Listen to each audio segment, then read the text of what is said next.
నిండు పున్నమి లాంటి రాష్ట్రాన్ని అమావాస్య చీకట్లు కమ్ముకున్నాయి. ఆడపిల్లలు అర్ధరాత్రి స్వేచ్ఛగా బయటకు తిరిగే ఈ దేశంలో ఒక్క ఆంధ్రప్రదేశ్ మాత్రం ఎటుపోతోంది.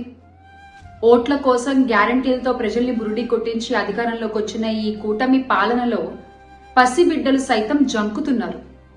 పొద్దుకు 10 సార్లు పొంగనాలు కొట్టే పోసెట్టి పుంగనూరు ఘటనపై ఏమంటావు చెప్పు. అన్నయ్య అన్నావంటే ఎదురవనా అంటూ ప్రచారాల సమయంలో సినిమా డైలాగులు కొట్టి అధికారంలోకి వచ్చిన ఇప్పటి నాయకులు జరుగుతున్న అఘాయిత్యాలపై, అత్యాచారాలపై నోరు మెదపరేం సామి.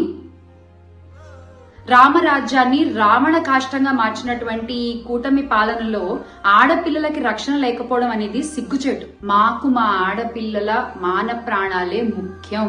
బాబుగారు, మీ సొంత జిల్లాలో ఇంత జరిగితే, ఇంత ఘోరం జరిగితే, ఇంత అఘాయిత్యం జరిగితే మీకేం అనిపించట్లేదా అండి?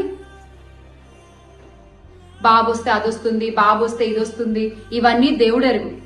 ప్రాణాలు పోతున్నాయి సార్ మీరు వచ్చాక.